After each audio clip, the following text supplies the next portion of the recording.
one I want to talk about is data in graphs, mostly because you're going to have to use your calculator for this. And I thought it'd be a good idea just to go through the steps, because sometimes if it's a while since you've done something, you might have forgotten it. So I'm going to show how to do this on the TI-84. So let's suppose we collect some data, and it's 23, 27, 17, 19, 21, 17, 16, 15. And 1, 2, 3, 4, 5, 6, 7, 8. Need a couple more. 19, 30. Right. So let's suppose we have a very small set of data. 1, 2, 3, 4, 5, 6, 7, 8, 9, 10. Perfect. And there are 10 people in a class, a very small class, and these are their ages. Now, the kind of data, the kind of summary data that we would collect here would be things like the mean, the standard deviation, Q1, Q2, which is typically called the median, Q3, the minimum number, and the maximum number. Now, we collect these this data because it tells us a lot about the group. It tells us the typical person. It tells us how spread it out it is.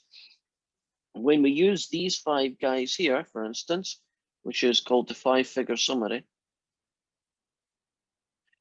we can use that to draw a picture that looks like that. Can you remember the guys that look like that? Little box plots. So just to get you into the swing of things, how would you find mean and standard deviation? Now, in a question like this, if it happened in the test, you have to just be careful, because all I will see is the answer, right? There is no working associated with this. So hopefully you'll be fine and you won't have an issue with that. Now, fingers crossed. Oh dear. Right, when I click on this, what are you looking at? What do you see? Do you see a calculator? Extremely zoomed in. But yes. So you don't see the buttons, no? Okay. Then that's not the window I want to show you. What do you see in that window? Calculator. With the buttons. Can you see all the numbers, the buttons? Yeah. Okay, that's the one I want you to see. Do you see some windows to the right of it or not? I can see them, but do you see them? Yes. Okay, this one here then, let's try it out. So I have a set of data, so I switch on my calculator. Oh, can you see up there? It's the on button. So it kind of keeps track of the ones I press. From Melissa saying she's in the waiting room. I'm Let here, them in. thank you. Yeah, I got them. It looks like she made it in anyways. My email is super late because I just.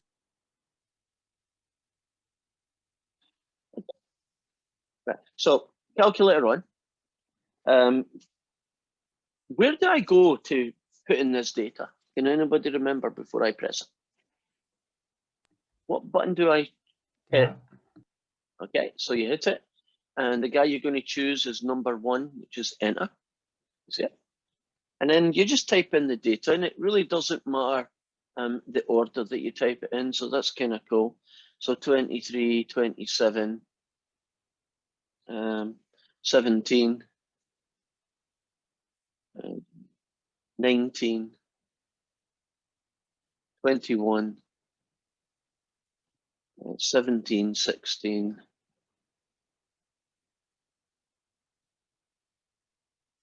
15, 19, and 30.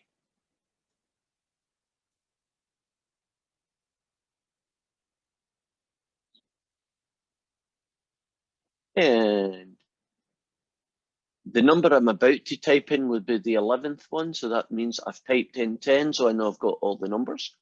Now I'm going to try something else, which may or may not work. Yeah. You now see just a big version of the data set that I've just typed in. You see this guy L1, L16, right? So that's going to help.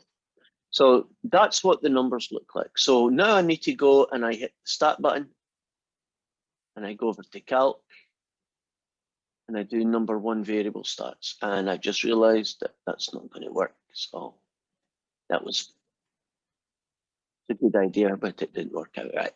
So I'll do that again. So what you do is you hit start button and you move over to calc, and all the numbers we want are in one variable statistics. Now in my calculator, I have to tell it it's in L1. In some of you, don't you get a funny little menu that you just hit enter a lot? So I'm going to do blue button 1. And now when I hit enter, here is all the data. So the mean of that is 20.4. So the average age of people in that class is 20.4.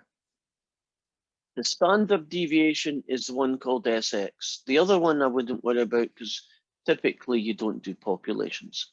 But roughly, the standard deviation is about 4.9. Now, there are 10 numbers, so n equals 10. If I scroll down, the smallest number was 15. Q1 was 17. The median is 19. Q3 is 23. And finally, the maximum is 30. So you type in the data into the edit mode, right? And then you get the answer from one variable stat mode. So if you remember those two guys, you pretty much know how to calculate all the major statistics that you would be asked using your calculator. So here they are. So let me use the mean, which is 20.4, and the standard deviation to 4.9. And let me use it for a question like this.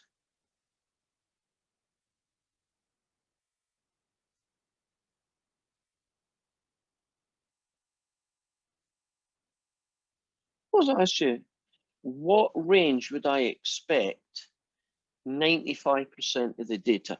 And we are using, I think in WebAssign, they use the word approximate. I would just basically say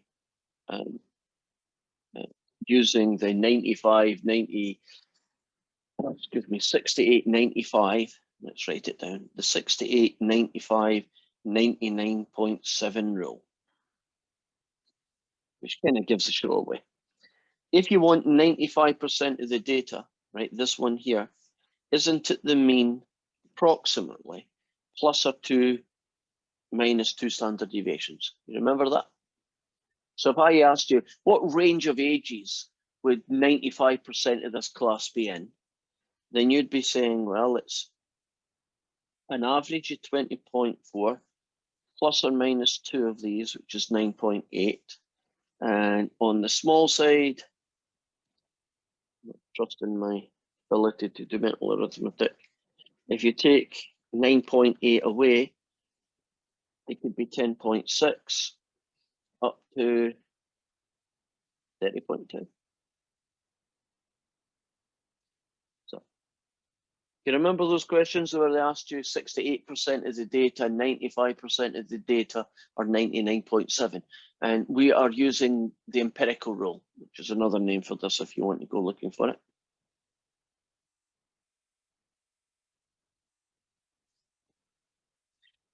And suppose I said this. A new person comes to the class and their age is 47. Are they an outlier?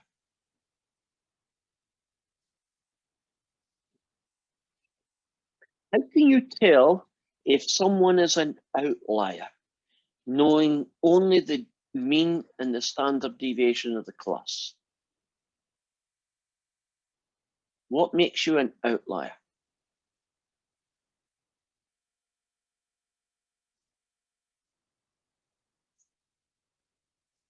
Is it not being 3 standard deviations away from the mean?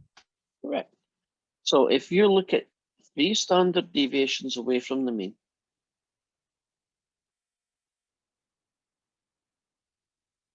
is our test for outliers. Okay, so I have a mean of 20.4. I'm looking at somebody who's quite old, so I will add 3 standard deviations. And 20.4 plus 14.7 is 35.1. So actually, anybody who's pretty much older than 35 would be an outlier in this class. So this class is, relatively speaking, quite a young group of people. So even a 47-year-old would probably feel a little bit out, right? He wouldn't feel like they were in the same age group as some of the people at least. Are you good with that, the outliers? Now, let's use the other part of that data set, these guys, to do a box plot.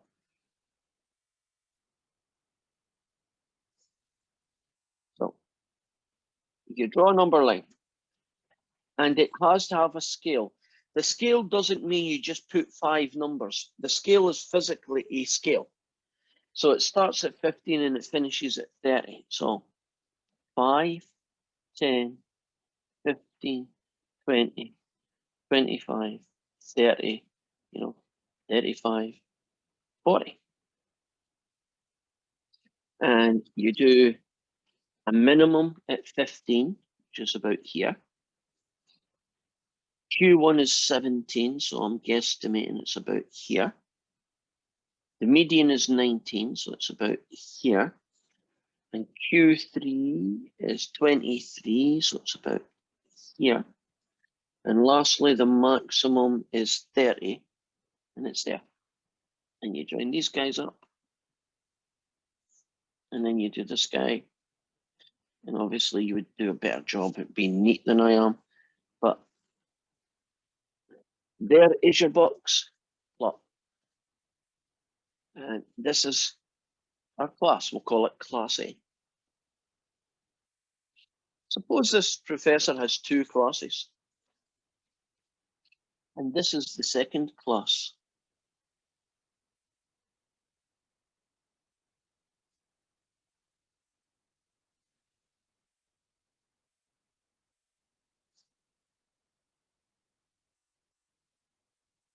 And I'll call this Class B. You might get a compare and contrast kind of question. Is the average age of these 2 classes approximately about the same? Great. How can you tell just looking at the pictures? That middle line in the box. Yeah, because isn't that the median, the typical person? Which one of these 2 classes has the greatest variation in ages?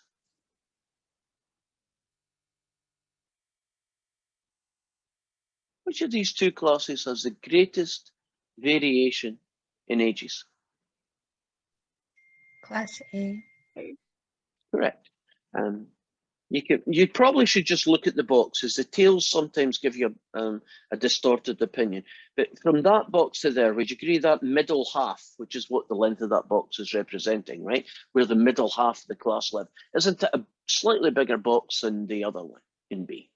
And that's how you could tell. Totally different picture. Imagine we had a box plot and it looked like this. The box plot that looked like this.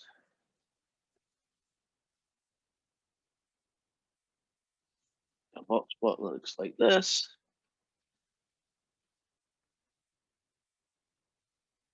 And lastly, a box plot looks like this. And I'll call these guys number 1, 2, 3, and 4.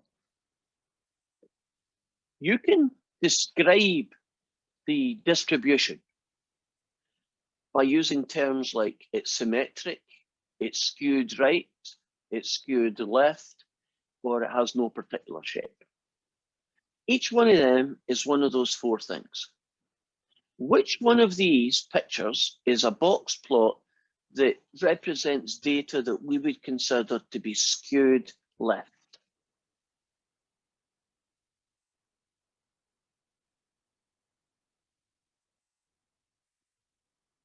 Come on, guys, we'll make it the same person. You can join in. Which one of them looks skewed left? And it's okay to get it wrong. I'll just say, nope, it's the other one. 2. Correct.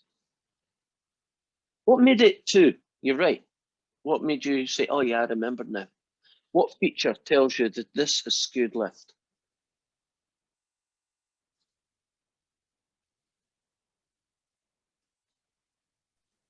I was looking at the tail.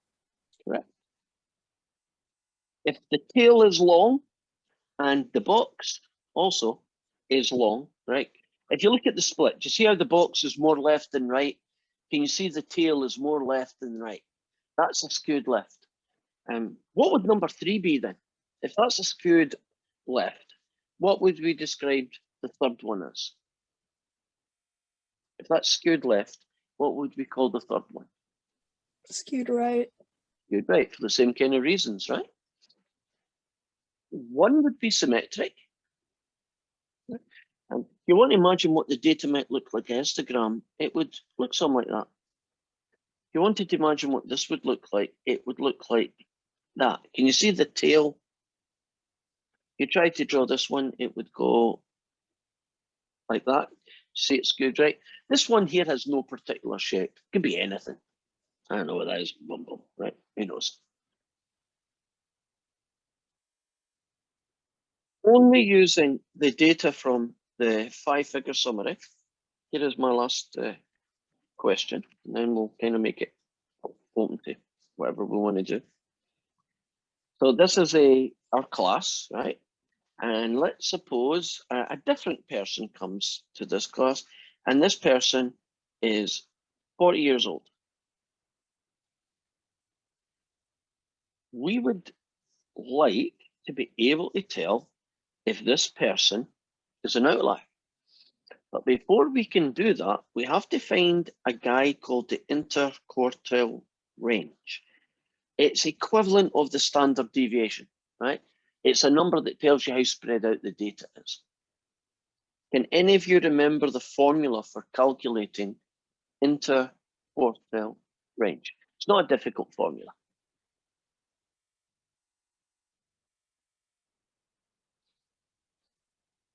Q1 plus Q3. It definitely uses those numbers, but don't add them and you'll be right.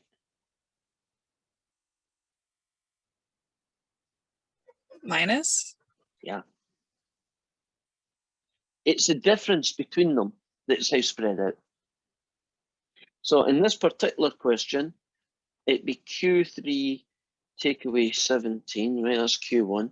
And so the interquartile range would be 6. Now, the bit that's probably more difficult to remember is that there is a test. When it's mean and standard deviation, the test is you need to be bigger than 3 standard deviations away from the mean or less than 3 standard deviations.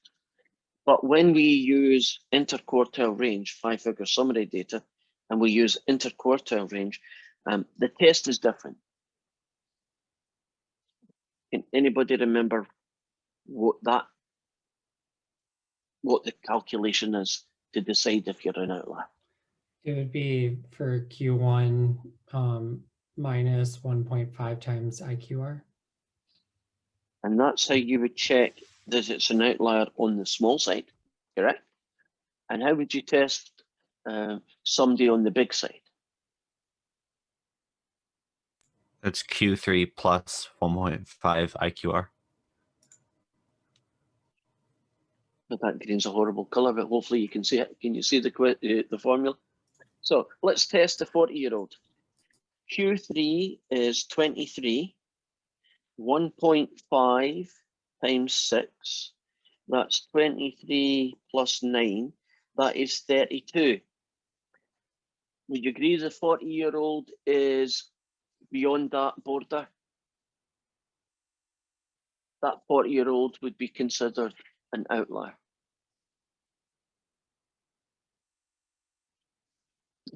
Now, some of that was hitting buttons in calculator, and that's something you have to remember how to do. How to use data to make box plots, and how box plots can be used to interpret the shape of all the data, and how to test for outliers. And that's kind of what we've covered. Any questions about any of those things that you're not sure about before I kind of throw it open to whatever topic you want?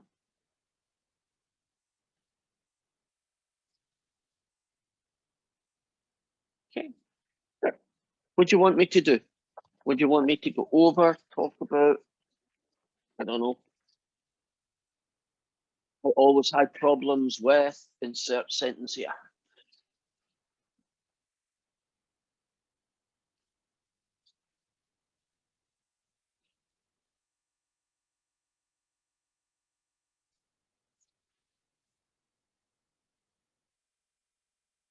I'm not sure if I'm silence is. just, Mhm. I don't know if anybody else is having trouble, but I'm I just, guarantee it, Hannah, there will be, right? So don't Uh, feel that it's just you that you're helping. What is it?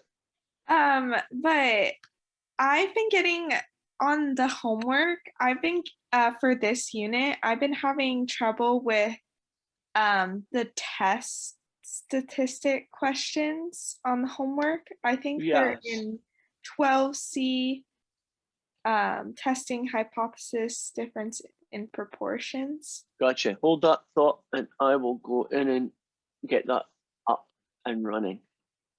Yeah, I've had a discussion with other people having the same problem. I think the problem is caused by WebAssign, not by what you're doing being wrong.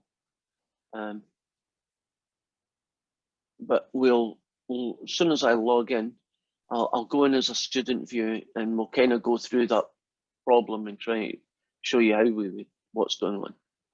Yeah, and also when on the same problems, when it asks to write the null and alternative hypotheses, I'm Yes. not just sure how to write it in WebAssign to where it'll, because I feel like, Accept it.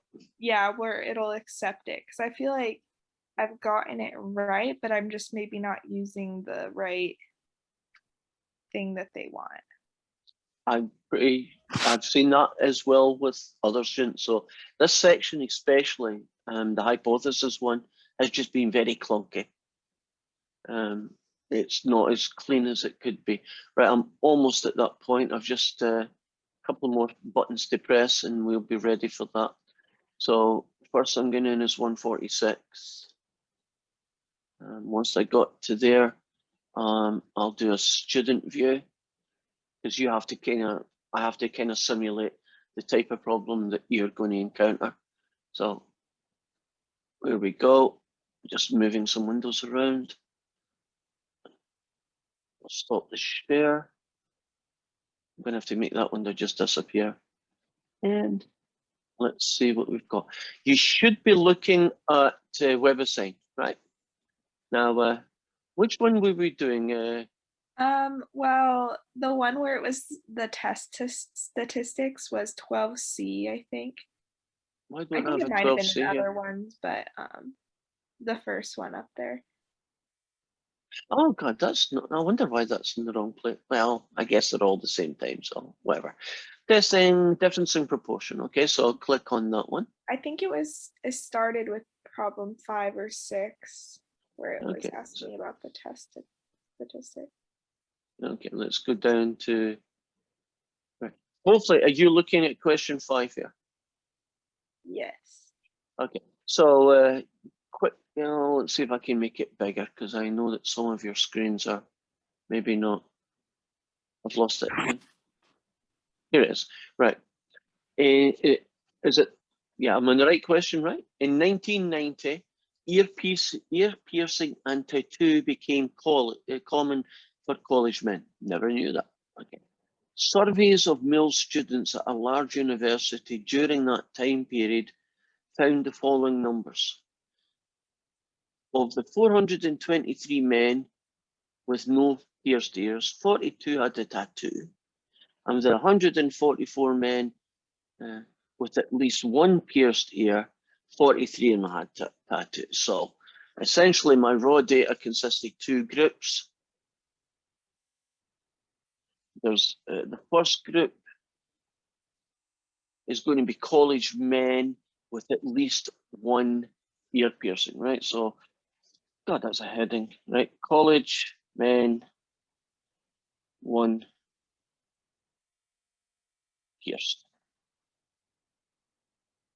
You can't see me writing this down, but I'm writing it down. And the second group is going to be college men with no ears pierced.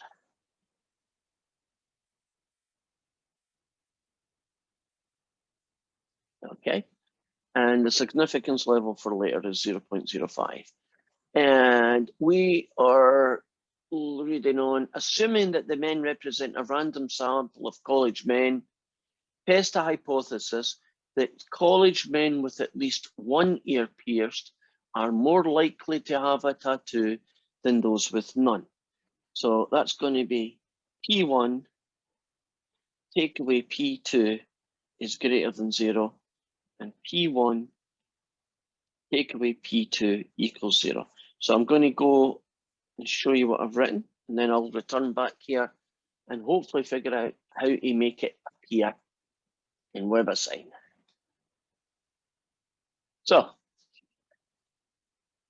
H naught is always going to be in the form of P1 take away P2. I know that that's the same thing as that, but evidently WebAssign doesn't like you to write it like that. So you write it as a difference between them is 0, or the difference between them, P1 bigger than P2, gets written like that. So I'm assuming that you got the P1 and P2 kind of the right way around. And now we'll go and we'll figure out, well, how do we type that, which should be pretty straightforward. And it's not. So I'm going to do it wrong. P1 take away P2 equals 0. And you hit exclamation mark if you want it to be not equal to, but this one doesn't have that. So it's going to be P1 take away P2 greater than 0. Right. Isn't that essentially what I just wrote on the paper? Looks good, doesn't it? Don't see me have a problem. Submit answer.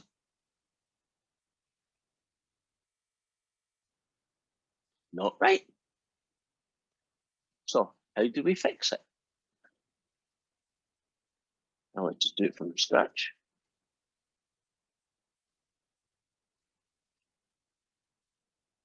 Click on this guy. And I need to find subscripts. Come on. You see that guy there? Subscript. Hit it. Oops, don't hit it yet. P subscript 1. Take away P subscript 2 equals 0. P subscript 1 take away P subscript 2 greater than 0. Didn't that look virtually exactly like what I had? And it didn't like it. Professor Robertson, Yes. for anybody who hasn't figured it out yet, if you click the answer or submit answer button, if you leave a box blank, it does not consume one of the 5 tries. I'm not sure what So you mean. instead of filling What do I do again? If you submit answer now, all the empty boxes below, you know, the select one, those will not consume one of your 5 tries. Oh, It's so on you, a, you could like, just per try box out basis. this one before you move Yeah, on. instead of doing a ton of equations and then realize, hey, the first one was wrong, that makes all the others wrong. You can get the Ah. first one right and then move on from there. That's good, especially when you Yeah. do the test statistic, because if that's not right, then the p-value won't be right. A good Yep. point. Right. So does that, Hannah, clear up one of your issues about you were pretty sure you were right, but it kept saying you were wrong? Yeah, I didn't realize I had to do the subscript. I was Nobody just, should have. It was just an oversight on my part. I just didn't even think about it when I was writing it down, because I do it in paper. I don't actually normally do yeah. it on website. That's not a problem in the test, of course, because when it's in paper, I can tell it's a subscript, right? Now, the test statistic, that's a little bit different. So I'm going to just write down the key numbers here and do that. So I've got to make sure that I know who P1 is again, and make sure that I do the correct P1 hat and P2 hat, because I could screw that up if I'm not careful. So of the men with no piercing, which is group 2, 42. So that's 42 out of 423. And the ones that do have it, there are 144 of them and 43 have a tattoo. So let's return back here. And there is another issue that is going to happen. If I'm unlucky, it will happen. And that is going to be rounding off. I thought I'd fixed it. I hope I have, but we'll find out. 1 and 2. 1 are the ones with piercing, 2 is not. But the data was actually given this guy, and then it was given that one, guys. Can you see that if you're not careful, you could have the 1 and 2 in the wrong place? Now, to try and make my life easier, I would normally turn this into a decimal, because it's easier to, hit buttons on a calculator when they're decimals. So I'm going to go 43 divided by 144, and this is going to cause a problem. Can you see it's a decimal that goes on forever? So let's suppose I just do it to 3 decimal places.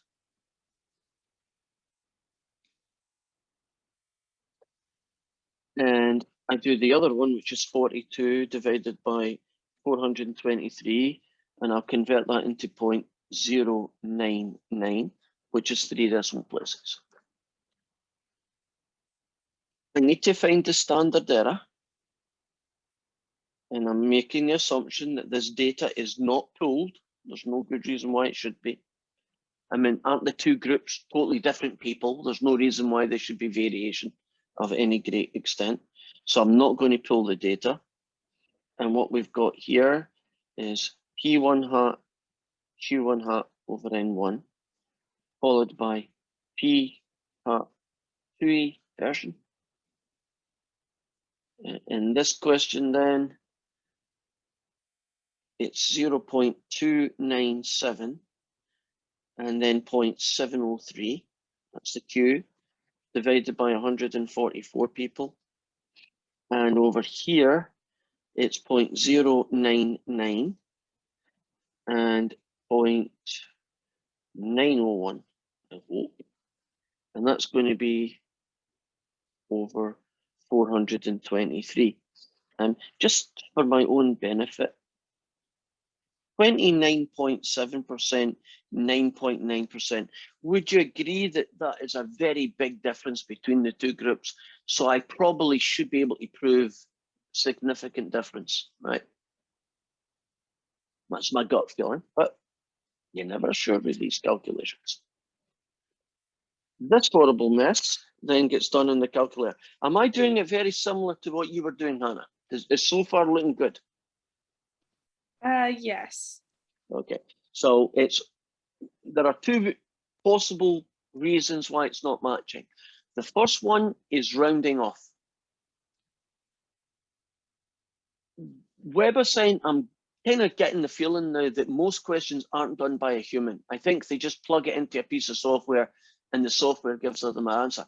Now that could be that the software is like doing calculations to 8 decimal places and only rounding off at the end. And when that happens, there will be differences. And WebAssign being a pain in the butt isn't giving you any wiggle room. So the right answer might be 0.123 and you've got 0.124. Can you see? You know, you're right. You just rounded off maybe a little bit differently, and that's what happened. And the second thing that could be causing it, which would really annoy me, is that they are pulling this data. They're doing a pooled data thing. And we talked yesterday about that. If they want to do that, which I don't like, they should at least tell you in the question that they're doing that, so that you know how to adjust the standard error formula. So I hope it's just a rounding off issue. Yeah, and when I tried doing it this way without pooling it, I went back and read it, and it did show something where it was pooling the data. So I was trying it that way too, and I just couldn't figure it out for some reason. So Yeah.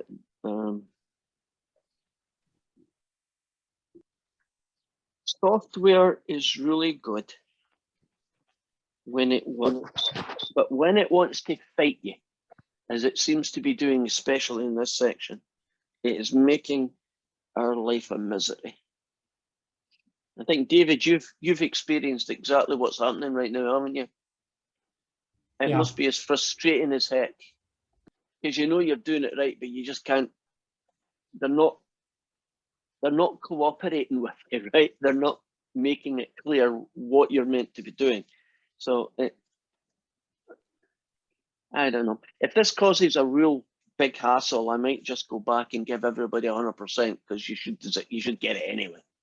Because it. Well, I just don't know how anyone is going to be able to answer these questions, because I mean, yesterday you said that it was the degree of freedom that they were using, which is more specific than the rule of thumb that we've been using. Yeah. So I don't, if someone gets the answers right, I'm impressed, because I don't know how would they think do so. The good news with this question, the way we're talking right now, I think it's a WebAssign is causing us issues. I mean, if I was just doing the question and I put it on WebAssign, we'd be getting the answers I expect you to get. But well, I've started this guy. Let's continue with them. The particular one that we're doing here is a Z-score. So that's a test statistic. And in this case, it should be P1 hat take away P2 hat divided by the standard error. And in this case, you don't have degrees of freedom to worry about, so that's not an issue. And in this case, then, it's going to be 0.297, take away 0.099, and the standard error, at least as far as I can tell, is that guy.